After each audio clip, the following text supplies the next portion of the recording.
Halo. Pul. Oh. Ya. Tembel. Assalamualaikum warahmatullahi wabarakatuh. Perkenalkan kami dari kelompok 4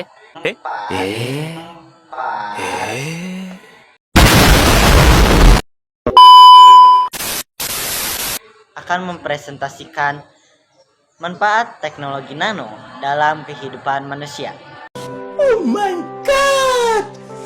Wow! Sebelum itu, perkenalkan, di sini kami beranggotakan saya Eka Nur Hakiki, Saya Wanda Yundra, saya Siti Rahmalia Taufah. Yeah, boy. Lalu di sini saya akan menjelaskan manfaat nanoteknologi dalam efisiensi pemurnian.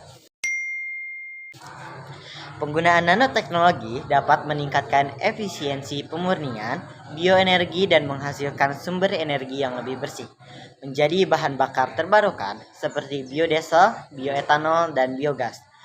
Contoh penerapan nanoteknologi dalam pemurnian bioenergi adalah dengan menggunakan katalis nanopartikel untuk meningkatkan efisiensi konversi biomasa menjadi bahan bakar. Dengan menggunakan nanoteknologi untuk meningkatkan efisiensi proses pirolisis biomasa untuk menghasilkan biogas, atau meningkatkan efisiensi proses gasifikasi biomasa untuk menghasilkan syngas. Alhasil, harapan masa depan yang hijau sudah terlihat hilalnya di cakrawala, membawa optimisme menuju keberlangsungan dan kelestarian. Biodiesel dihasilkan dari minyak kelapa sawit dan jarak, sementara bioetanol dihasilkan dari bahan baku seperti jagung, singkong, dan tebu. Biogas diproduksi dari limbah organik seperti limbah pertanian, limbah makanan, dan limbah kota. Indonesia merupakan negara pertama di dunia yang sudah mencampurkan energi terbarukan ke dalam minyak solar mencapai 30% melalui biodiesel B30. Hal ini disampaikan Ketua Bidang Marketing Asosiasi Produsen Biofuel Indonesia atau APROBI. Ternyata tahun ini kita sudah berhasil hampir tidak impor minyak solar lagi karena sudah dicukupi oleh biodiesel yang menggantikan minyak solar. Biodiesel B30 adalah bahan bakar yang berasal dari campuran minyak sawit 30% dan solar 70%. Pada tahun 2020, Indonesia berhasil menghemat devisa sebesar 3,4 triliun dan mengurangi emisi gas rumah kaca sebesar 14,34 juta ton. Produksi biodiesel Indonesia pada tahun 2020 sudah lebih dari 11,62 miliar liter. Indonesia terdapat banyak tanaman sumber bahan baku biodiesel seperti kelapa sawit, kelapa, jarak pagar, nyemplung, kelor, dan kemiri tunan. Program B30 juga menyerap lebih dari 1 juta pekerja di sektor dan juga dapat meningkatkan pendapatan petani. Dengan kita menggunakan biodiesel yang berasal dari kelapa sawit, maka itu juga membantu kelangsungan hidup dari para petani kelapa sawit. Apa hubungan biodiesel dengan siswa dan generasi milenial? Kita ingin berbagi informasi bahwa minyak sawit tidak hanya untuk makanan, tetapi juga sumber energi. Indonesia sekarang bahan bakarnya sudah lebih baik, ramah lingkungan. Kita tidak hanya membeli minyak solar saja, tetapi juga dalam minyak solar ini ada minyak kelapa sawit, supaya kita meningkatkan kebanggaan siswa generasi muda dan masyarakat Indonesia bahwa kita nomor 1 di dunia untuk produsen biodiesel. Lalu, pemanfaatan bioetanol telah lama diatur dalam Peraturan Menteri Energi dan Sumber Daya Mineral atau ESDM nomor 2015 tentang penyediaan pemanfaatan dan tata niaga bahan bakar nabati atau biofuel. Kementerian Energi dan Sumber Daya Mineral menyiapkan implementasi bioetanol E5 atau campuran etanol 5% dalam bensin 59% yang direncanakan mulai tahun 2023 di Surabaya, Jawa Timur.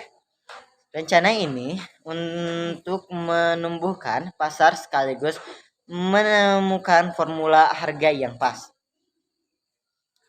Direktur Bioenergi, Direktorat Jenderal Energi Baru Terbarukan dan Konservasi Energi Kementerian atau ESDM, Edi Wibowo mengatakan pasokan bioetanol yang siap untuk E5 saat ini sebanyak 40 kiloliter atau KL. Pasokan itu datang dari PT Enero sebanyak 30 kiloliter dan PT Molindo sebesar 10 kiloliter. Produksi itu cukup untuk kebutuhan di Surabaya. Lalu ada program biogas rumah atau BIRU dan hasil kerjasama Kementerian Energi dan Sumber Daya Mineral dengan pemerintahan Belanda dan Norwegia untuk menyediakan reaktor biogas di 9 provinsi di Indonesia, di mana pengembangan biogas atau gas dihasilkan dari fermentasi bahan organik seperti kotoran hewan, serta limbah organik yang memiliki metana dan karbon dioksida. Ada beberapa desa di Indonesia yang sudah menggunakan transisi biogas seperti 1. Desa Cabeng Bone, Sulawesi Selatan. 2. Desa Penyambangan, Bali. 3. Desa Medowo, Kediri. 4. Desa Argosari, Malang. Dan 5. Desa Pasuruan. Jelaskan tentang manfaat nanoteknologi dalam bidang pertanian. Nanoteknologi dapat bermanfaat dalam peningkatan produktivitas dari tanaman dan kualitas produk. Penerapan teknologi nano ini terdiri dari 3 bagian, yaitu 1. Formulasi nano agrokimia yang berguna sebagai pestisida tanaman dengan penerapan 3 tipe material, yaitu polimer, organik, senyawa anorganik, material dari hybrid. Polimer organik adalah makromolekul rantai panjang dengan subunit berulang yang dikenal sebagai monomer. Polimer organik dengan gugus fungsi hidrofolik memiliki afinitas yang kuat terhadap air, yang berkontribusi terhadap kapasitas penyerapan airnya yang tinggi. Setelah terpapar kelembaban, polimer ini menjadi konduktif dan melepaskan ion bergerak. Selanjutnya ada nyawa anorganik. Zat apapun yang di dalamnya 2 atau lebih unsur kimia, biasanya selain karbon, digabungkan hampir selalu dalam proporsi tertentu. Senyawa karbon diklasifikasikan sebagai organik ketika karbon terikat pada hidrogen. Lalu ada material hibrida, didefinisikan sebagai material yang terbuat dari campuran komponen anorganik, komponen organik, atau kombinasi keduanya. Material organik menawarkan fleksibilitas struktural, memprosesan yang mudah, potensi semikonduktor, sifat elektronik yang dapat disesuaikan, fotokonduktivitas, dan peredaran cahaya yang efisien. Material hibrida ini muncul setelah pertengahan abad 1980 sampai 1995. Lalu ada potensi pengembangan perangkat dari nano. Dan ketiga, penerapan sensor teknologi nano dalam mengidentifikasi penyakit serta residu dari agrokimia.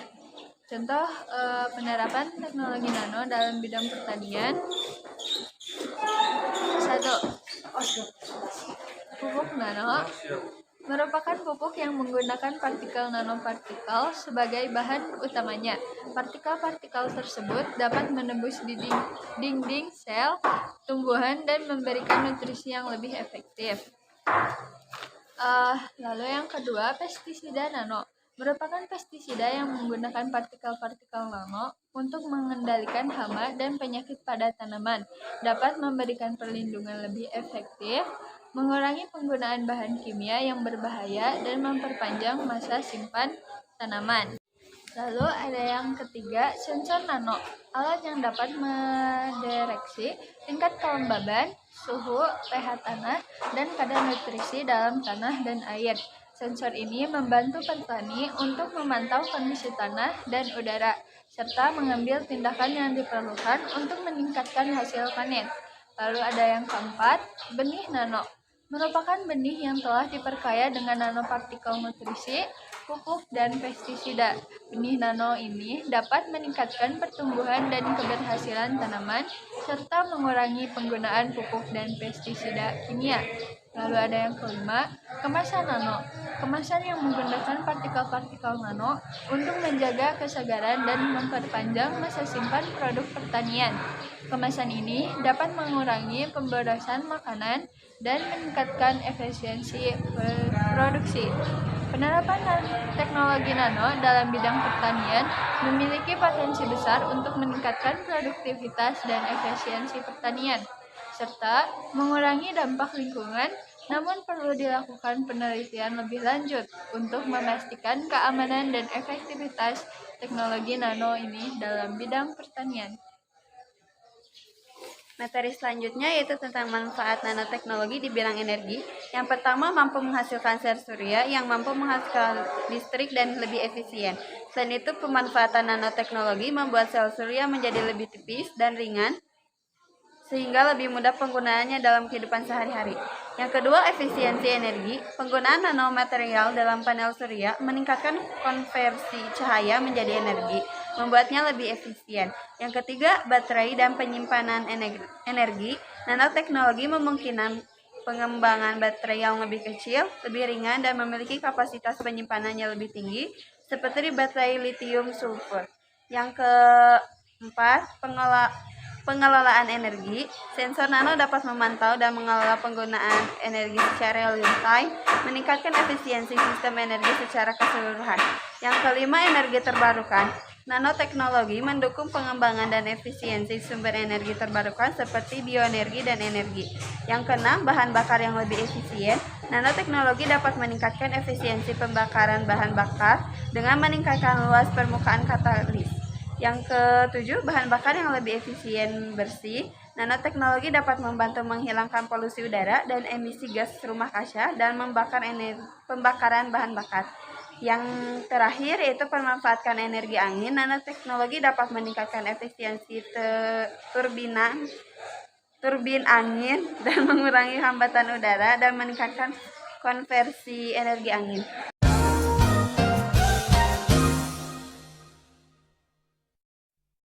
Assalamualaikum warahmatullahi wabarakatuh. Kami akan melanjutkan materi dari kelompok 5 yaitu manfaat teknologi nano. Manfaat nanoteknologi di bidang materi baru. Material super ringan dan kuat. Kayu transparan. Nanoteknologi membantu dalam mengembangkan kayu transparan yang dapat menggantikan kaca. Kayu ini memiliki sifat yang unik seperti kekuatan tinggi, kepadatan rendah, dan kemampuan isolasi panas yang baik. Kaca nano memiliki sifat yang lebih baik daripada kaca biasa. Mereka memiliki kekuatan yang lebih tinggi, kepadatan rendah,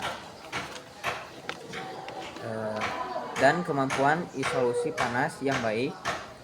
Hal ini membuatnya sangat berguna dalam berbagai aplikasi seperti konstruksi, bangun, dan peralatan. Karet nano memiliki sifat yang lebih baik daripada karet biasa. Mereka memiliki kekuatan yang lebih tinggi, kemampuan isolasi suara yang lebih baik, dan tahan lama. Hal ini membuatnya sangat berguna dalam berbagai aplikasi seperti ban, mobil, dan sepatu. selanjutnya akan dibacakan oleh Adit. Manfaat nano dalam bidang pengembangan produk konsumsi. 1. Tekstil nano. Nanoteknologi membantu dalam pengembangan tekstil yang lebih nyaman dan tahan lama. Tekstil ini dapat memiliki sifat yang lebih baik seperti kekuatan yang lebih tinggi, kemampuan isosial, suara yang lebih baik, dan tahan lama. Pengembangan produk kosmetik. Produk kosmetik yang lebih efektif dapat dikembangkan dengan menggunakan nanopartikel yang dapat menyerap dan melembabkan kulit secara normal. Hal ini meningkatkan kualitas kulit dan mengurangi resiko efek samping. Sekian dari kami. mohon Mohon maaf bila bila banyak ada kesalahan dan kehilafan. Assalamualaikum Assalamualaikum warahmatullahi wabarakatuh.